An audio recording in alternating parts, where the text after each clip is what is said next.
E aí? Caião, mais duas de igreja aqui, só Tá. para sair. Caio, sou de uma igreja onde o pastor dessa igreja me apresentou o papo de graça. Uhum. Mas vejo que na igreja dele, ele não pode aplicar o puro evangelho. Uhum. Como você nos orienta, devido que quem manda na igreja é a família dos que fundaram a igreja, ou seja, o conselho. Uhum. Fica inteiramente chateado por ele não poder aplicar os princípios do puro evangelho. Por exemplo, uma irmã cometeu um adultério. Uhum. Ela foi afastada do que fazia no ministério. Passado um tempo, ela se arrependeu e se humilhou. Pediu o pastor para aceitá-lo de volta na igreja.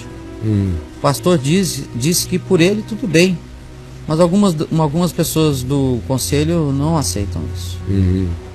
Eu queria saber, pode ser até boba a minha pergunta, mas me atormenta. Alguém humanamente pode impedir outro alguém de voltar a uma igreja, cara?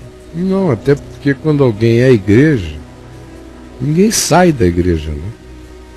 Esse é outra coisa que está vinculada a esse espírito patrimonial de igreja como prédio, igreja como instituição, igreja como um conjunto de pessoas onde há uma hierarquia, dependendo do grupo ou da denominação, e por essa hierarquia se constitui a igreja, como se fosse uma pirâmide. Aí tem aqui o pastor, ou o bispo, ou o apóstolo, depende do grupo.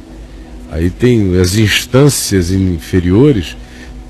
Pela descrição dela, ela está numa igreja de natureza mais estruturada, onde tem um conselho, que no caso ainda é a família, uma determinada família, que está lá desde o início, fundou, ofereceu a casa, começou a reunião, viu crescer e se tornou a dona do pacotão. Então, isso aí não é igreja, isso é uma estrutura associativa, humana, que podia ser o clube de futebol, podia ser a associação dos ribeirinhos, podia ser qualquer outra coisa. Funciona como um sindicato, funciona como uma agremiação. Uma instituição. Agora igreja é algo orgânico. Tem a ver com vínculo. No primeiro é o meu vínculo com Jesus. Eu estou em Cristo. Eu sou o corpo de Cristo. Quem é que me decepa do corpo de Cristo? Quem é que me decepa? É um pecado que eu cometi que me corta? Se essa minha mão aqui, porventura, ficar com cãibra e ficar dormente, perder o movimento, nem por causa disso ela deixou de ser parte do corpo. Eu vou mexer nela, vou fazer fisioterapia nela, vou dar um cuidado especial a ela, ela vai recuperar os movimentos, mas eu não desmembro o meu braço para tratá-lo em algum lugar para depois tentar reenxertá-lo. Então, primeira coisa é que a ideia dessa igreja a qual a gente faz parte, da qual a gente sai, para a qual a gente volta, da qual a gente se desvia, é uma ideia que reside num estruturalismo sistemático e mecânico de instituições que não foram criadas por Deus. Imagina se Deus, o Criador de todas essas coisas, o Criador do universo, vai vincular a dimensão divina do existir e do ser a uma frequência, a um grupo de pessoas. E que quem está com aquele grupo está salvo, quem não está com aquele grupo está perdido. Pelo amor de Deus. Se isso for evangelho, eu estou fora. Se Deus for assim, sinceramente, esse Deus eu não quero e nem conheço. Esse Deus que determine que pessoas é que definam quem pode ser dele, quem não pode ser dele, quem tem que ficar tempos e tempos de condenação e de penalidade alienada, fazendo-se um apartheid entre essa pessoa e os demais seres humanos, e muitas vezes introjetando na consciência do indivíduo de que esse afastamento aconteceu até em relação a Deus. Isso que se pratica por aí, eu abomino com tudo dentro de mim e não vejo presente no Espírito de Jesus. nem no espírito do Evangelho. Ninguém tem esse poder de fazer alguém ser igreja e fazer alguém deixar de ser igreja. Quem é igreja é a igreja. E não há nada que ninguém possa fazer para dizer que essa pessoa, ou para fazer, dizendo ou tentando, que essa pessoa não é mais igreja. Deus conhece os seus. Quem quer que creia em Jesus é a igreja de Deus. Você é a igreja de Deus. Segunda coisa, nós não aprendemos em Jesus esse espírito. Primeiro, se essa mulher adulterou, traiu alguém, eu não sei como é que isso veio a público. Se foi o marido que contou, se foi alguém que descobriu, foi lá, bateu a língua, se ela numa crise de agonia falou com alguém, e esse alguém tornou isso público, eu não sei qual foi o processo, nem me interessa, eles são todos muito perversinhos, porque o que eu encontro no espírito do corpo de Cristo é o contrário. Paulo diz, ora, no nosso corpo, aqueles órgãos, referindo-se aos genitais, aqueles órgãos em nós, que são os que consideramos menos pudicos e em algumas ocasiões vergonhosos, são os que nós cobrimos de muito maior cuidado, protegemos muito mais, guardamos muito mais. O que apareça indecoroso a gente protege, a gente cobre. De modo que no corpo de Cristo a dinâmica é o oposto dessa que a gente vê por aí. Por aí a gente expõe, leva ao palco, diz que a pessoa cometeu um pecado, às vezes descreve a coisa em detalhes humilhantes para todos os implicados, gera na comunidade uma tarinha naqueles que são os tarados, que dizem, como será essa irmã de quina para a lua, como será que foi? Gera tara em alguns, noutros gera aquele espírito de superioridade farisaica, graças a Deus eu não sou como esta pecadora. Noutros que sentem uma vontade enorme de soltar a franga por aí, não soltam. O que acontece é que muitas vezes eles são os que pegam em pedras, dizendo, porque eu consigo não fazer, desgraçada, você vai fazer, então pedra na geni. Esse é o espírito que está por aí. No Evangelho é tudo diferente. Quem dentre vós estiver sem pecado, seja o primeiro que lhe atire pedra. Jesus bota todo mundo para fora da conversa, fica só ele e a mulher.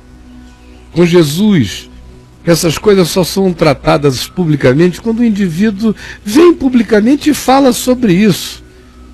E assim mesmo, em se falando, deve-se ter a discrição de pegá-lo num canto e dizer, olha, não precisa se expor assim, vamos resolver isso aqui na paz e na graça de Deus. Porque esses processos teatrais de disciplina são diabólicos, são demoníacos. E tem gente que acha que pessoas só se arrependem se forem a público, dá uma satisfação dos detalhes do seu pecado íntimo por uma coletividade de doentes e tarados. Não é assim no Evangelho. Então ninguém tem esse poder de fazer isso. E quem quer que o exerça, exerce-o contra o Evangelho. De modo que eu lamento pelo seu pastor, que é um homem que já entendeu como as coisas são, mas não teve ainda o recurso de disposição, ou de valentia, ou de convicção interior para bancar as coisas como as coisas são. Mas não é assim que elas deveriam ser tratadas. Essa mulher deveria ter sido acolhida, protegida, o assunto dela tratado no âmbito da dimensão mais privada do coração. Não há necessidade de que algo que aconteceu entre ela, o marido, ou uma outra pessoa, que seja concernente à família dela, de repente vai se transformar em espetáculo de tara pública e objeto de um descortínio que só alimenta doença no coração de participantes. Você me entendeu? Então, simplificando, é isso que eu teria a lhe dizer. Se você quiser ler mais sobre o assunto, vá lá no caiofabio.net, escreva no campo pesquisa a palavra disciplina e igreja, e você vai ter uma quantidade enorme de textos para ler sobre isso e você vai perceber mais ou menos qual é o meu entendimento no Evangelho de como essas coisas devam acontecer. Só para concluir, quero dizer duas coisas. A primeira é que no curso do Novo Testamento, todas as vezes que um pecado humano foi tratado publicamente, foi porque a coisa se tornou pública de si mesma e por si só, merecendo, portanto, em razão disso, uma determinada correção e um ajuste público. Mas nada do que é privado é feito público pelo prazer de que assim o seja. E o Espírito de Cristo chama para discrição, não esmaga a cana quebrada, antes a levanta, não apaga a torcida que fomega, antes a acende, não se ouve a sua voz na praça gritando as denúncias da calamidade de ninguém. É vinde a mim os cansados e os sobrecarregados, é o oposto. Então, quando é que acontece a publicidade de algo no Novo Testamento? Em primeiro lugar, é quando isso é concernente ao ensino que corrompe a fé. Não é vinculado à mulher que adulterou, ao homem que traiu, ao garoto que não se segurou, essas coisas que em geral na igreja são o número 1 dos espetáculos desse frenesi de santarados, não estão no Novo Testamento num lugar de importância a serem tornados públicos. O que é importante para ser tornado público é o que Paulo menciona em 1 Timóteo, em 2 Timóteo, em Tito. É o que Jesus ensina em Mateus 23. Ora, em Mateus 23, Jesus não cita fariseus pelo nome, mas denuncia o farisaísmo e as autoridades do templo com uma veemência, descrevendo detalhadamente os seus procedimentos. Por quê? Porque eram procedimentos que ensinavam e desencaminhavam milhares e milhares de pessoas. Isso precisa ser dito publicamente. Pessoalmente e publicamente, ou seja, quando o nome de alguém é mencionado publicamente, é pela mesma razão. Como Paulo, que denuncia Himeneu e Fileto como pessoas que estavam corrompendo a fé como um câncer, ensinando perversões do Evangelho, ele os denuncia pelo nome, porque se tratava de algo que em si mesmo carregava a semente da corrupção pública, que era o ensino distorcido. Esse é o aspecto que você encontra no Novo Testamento sendo o único que valida esse tipo de disciplina pública, de exortação pública, como Paulo fez com Pedro, e a gente vê lá em Gálatas, como Paulo teve a coragem de levantar-se publicamente e repreender Pedro, dizendo: você está agindo contra a graça de Deus aqui.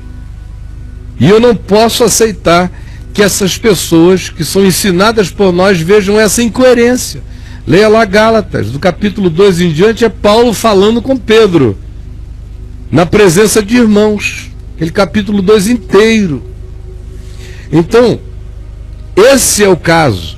Quando se trata de pecados pessoais, a gente trata na pessoalidade. E a pessoa tem que ser alguém que busque a ajuda. A gente também não sai se metendo só porque soube que uma irmãzinha ou deu bandeira, foi vista com alguém. A gente ora, a gente espera. Deus é Deus dela também. A gente continua ensinando a palavra e sabendo que o Espírito vai falar com ela quando quiser falar, e ela vai nos procurar ou vai tomar as medidas que sejam necessárias, porque Deus é Deus dela também. O que passa disso, minha amiga, é sempre um intervencionismo humano perverso. É o espírito da religião, das inquisições, das fogueiras, dos apedrejamentos, das maldades que não tem lugar. Não tem que ter lugar no nosso coração, porque não encontram amparo no Evangelho, entendeu?